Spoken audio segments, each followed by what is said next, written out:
कटहल तो नहीं खाया। आज से कहीं 100 वर्ष पहले की बात है। एक व्यापारी किसी अन्य देश से पहली बार बांग्लादेश में व्यापार करने आया और अपने देश से लाया हुआ सामान बाजार में बेचने निकला।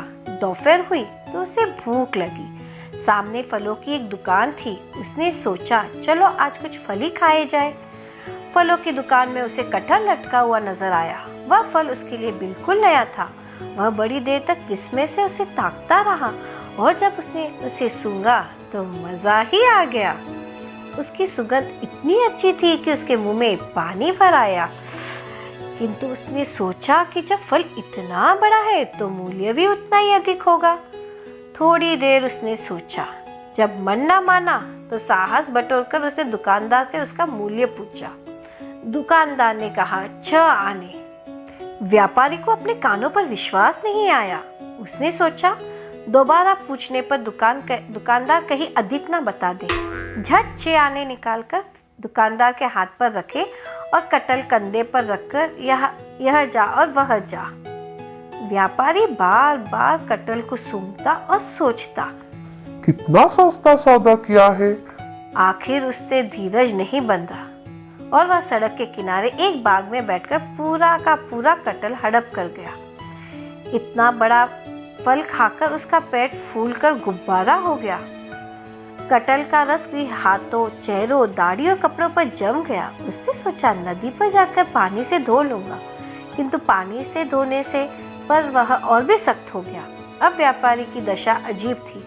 कपड़ों पर बड़े बड़े धब्बे नजर आ रहे थे और दाढ़ी और मूंछों के बाल एक दूसरे से बुरी तरह चिपक गए थे। व्यापारी को बड़ी उलझन हो रही थी। तो उसने साबुन मला, किंतु उसका प्रभाव यह हुआ कि रस और सख्त हो गया।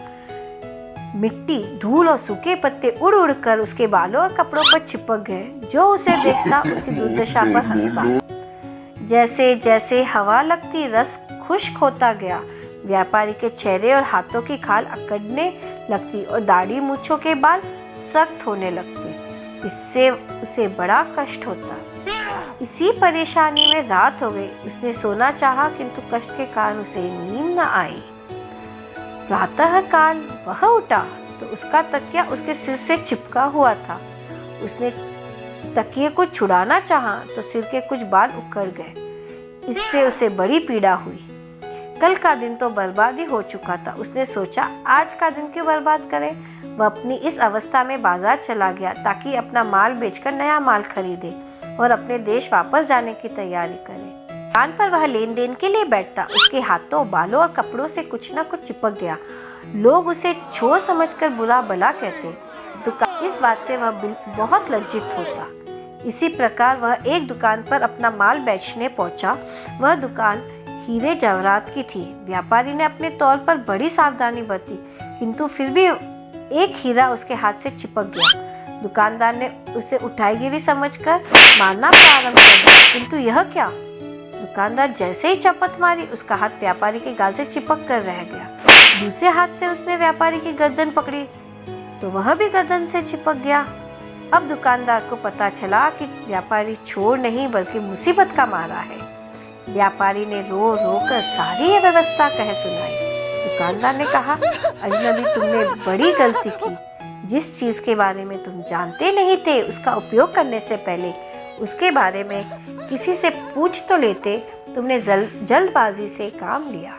व्यापारी ने उत्तर दिया, बंगाली बाबू, मैंने अपनी गलती की सजा भुगत ली। अब खुदा के लिए मुझे इस मुसीबत से छुटकारा हासिल करने की कोई तरकीब बताओ। दुकानदार ने कहा, एक ही तरकीब है और यह कि अपने बाल मुंडवा दो और यह कपड़े उतारकर दूसरे कपड़े पहन लो। बेचारा व्यापारी नाई के पास गया, अपने सारे बाल मुंडवा दिए। इस प्रकार उसके प्राण इस संकट से छूटे। उसके बाद जब भी उसकी मुलाकात किसी ऐसे व्यक्ति से होती जिसके बाल मुंडे हुए होते तो वह उसके कान के पास मुंह ले जाकर पूछता, तुमने कटहल तो नहीं खाया था।